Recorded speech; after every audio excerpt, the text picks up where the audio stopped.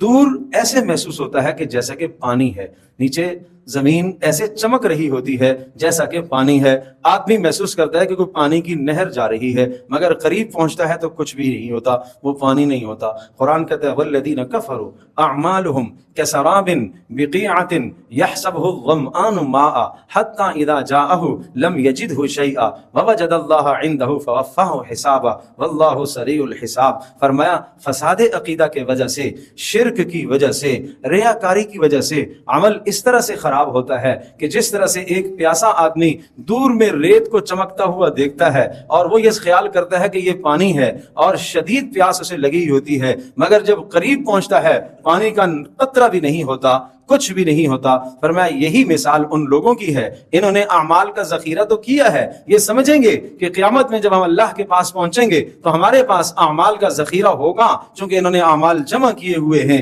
لیکن وہاں جب پہنچیں گے، جس طرح سے وہ پیاسا آدمی وہاں پہنچا، دیکھا پانی نہیں ہے، صرف اور صرف وہ چمکتی ریت نظر آ رہی تھی، اسی طرح سے یہ آدمی بھی آخرت میں پہنچے گا تو اس کے پاس بھی کوئی بھی اپنا عمل نہیں ہوگا، سب ضائع ہو جائے گا، برباد ہو جائے گا.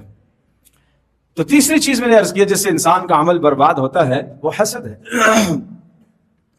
حسد اپنے دلوں کو پاک کرو۔ پیارے رسول صلی اللہ تعالیٰ علیہ وسلم نے ایک اور بات ارشاد فرمائی۔ حضرت صلی اللہ تعالیٰ علیہ وسلم نے فرمایا البغضاء، یہ جو بغض ہے تم جانتے ہو، ہی الحالقہ، آپ نے فرمایا یہ بغض تو مونڈ دیتا ہے۔ حالقہ حلق کرنا، آپ نے سنا ہوگا یہ لفظ حلق کرنا، اس طرح جب سر پر پھروا دیا جاتا ہے تو کہتے ہیں حلق کرنا۔ عمرے میں، حج میں اللہ پاک سب کو سعادتیں عطا فرمائے، حلق کرتے ہیں، اس طرح پھرواتے ہیں، بال کا کوئی ذرہ بچتا ہے نہیں بچتا۔ پیارے رسول صلی اللہ علیہ وسلم نے مثال سے سمجھایا، جس طرح سے یہ اس طرح بالوں کو مونڈ دیتا ہے، ایک ذرہ بھی بال نہیں بچتے اس کے نیچے، فرمایا اسی طرح سے یہ بغض آدمی کے دین کو بھی مونڈ دیتا ہے، یہ بھی آدمی کے دین کو ختم کر دیتا ہے، یہ بھی آدمی کی نیکیوں کو ختم کر دیتا ہے۔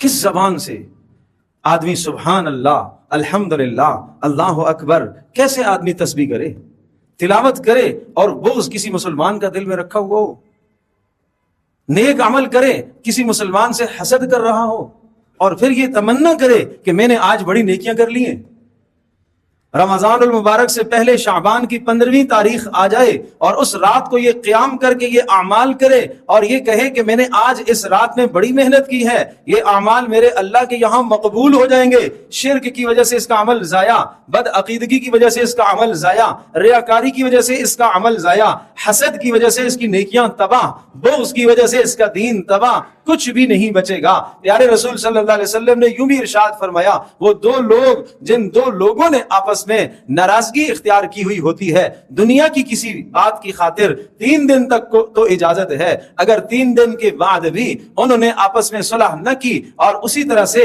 ایک دوسرے کی نفرت کو اور ایک دوسرے کے بغض کو اور کینے کو دل میں پالے رکھا، نمازیں پڑھی ہیں، تلاوت کی ہے، شب برات پہ رات کو قیام کیا ہے، فرمایا سر سے ایک بالش بھی اوپر ان کے اعمال نہیں جائیں گے۔ دنیا میں ہم دیکھتے ہیں ہر شے کا ایک قانون ہے، ہر شے کا ایک ضابطہ ہے، درخواست دینے کا ایک قانون ہے۔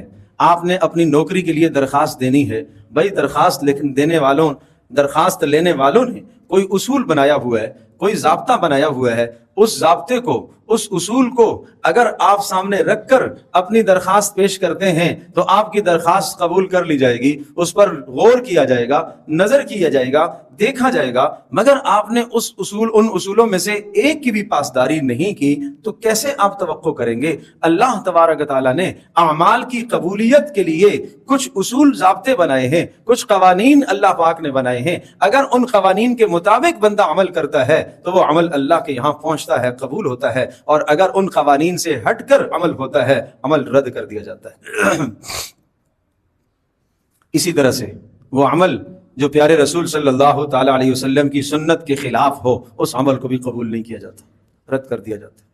جس عمل میں بدعت کا شائبہ ہو، جس عمل میں بدعت کی امیزش ہو، پیارے رسول صلی اللہ تعالی علیہ وسلم کی سنت مبارکہ سے ہٹ کر ہو، ہے تو بڑا خوبصورت، ہے تو اخلاص سے کیا ہوا، ہے تو بڑی محنت سے کیا ہوا، بڑی دل جمعی سے اور دل لگی سے یہ عمل اس نے کیا ہے، مگر ہے رسول اللہ صلی اللہ علیہ وسلم کی سنت کے خلاف، اس عمل کو بھی رد کر دیا جائے گا،